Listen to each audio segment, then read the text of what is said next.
Добрый день, здравствуйте, меня зовут Шибаев Юрий. Я в прошлом году, к своему счастью, был подключен к организации «Василия».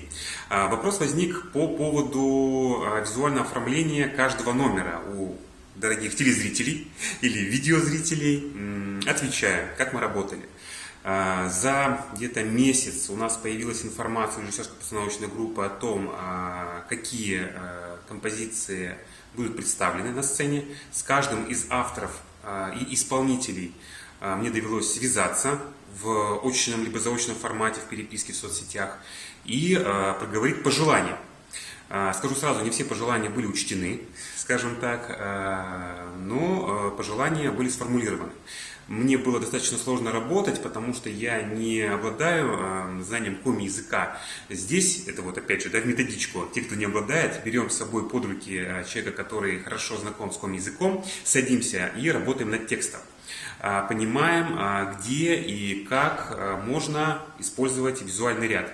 Какие переходы, какие тематические моменты будут актуальны, и собираем этот материал. Значит, наши источники здесь в регионе это Комигор, это Юрга, если есть такие ниточки туда, подвязки, это очень хорошо напрямую выходить, не через официальные письма, скажем так, садиться с фондом работать.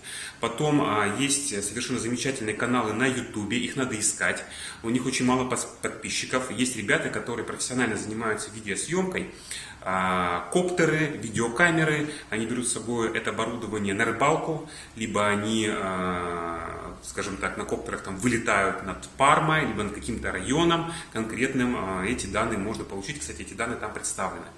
Ну и фотоматериалы, то есть там были представлены ряд архивных фотоматериалов. Это, скажем так, с такой административной части, методической, да, с этим мы работаем, как бы продумываем, скачиваем из YouTube, из интернета видеоматериал. Дальше вопрос у нас технический, он очень важный. С учетом того, что конкретно на этом Василии было у нас 3 экрана, один центральный, местный, и две полоски вертикальные. В чем нюанс? Значит, соответственно, у нас отдельная была группа, которая занималась именно технической частью.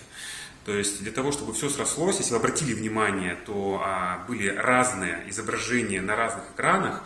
Мы не пошли по сложному пути, мы упростили, скажем так, до 2 частей. То есть центральный показывал там одну картинку с возможностью расширения на 3 экрана и 2 запараллеленные картинки. Это, оказывается, не так просто делать. Нужно понимать четко размер экрана. Эту информацию вам четко даст ваш прокатчик. Конкретно в этом случае это был Лебедев Музмир. Понимая ширину и высоту, в программу специальную у этих же ребят, у прокатчиков, либо на ваших компьютерах заводится разрешение этих картинок, и в каждый видеофайл, фотофайл под это дело адаптируется. Если коротко, то вот так. Ну и дальше работа с цветами, со шрифтами, с подгонкой их формат. Соответственно, в монтажный лист к режиссеру, либо в отдельный монтажный лист это все сводится. То есть мы должны понимать, на какую фразу, на какое слово, на какой акцент музыкальный у нас меняется и с каким эффектом в программе видеоряд. Это уже отдельный блок работы с видеоинженером. Было бы хорошо иметь такого человека в команде, который обладает редакторской программой в полной мере и может подсказать, как здесь лучше выйти на фонограмму, как здесь лучше и правильнее будет поработать и со светом, и со звуком, и с той мизансценой, которая прямо сейчас находится на сценической площадке.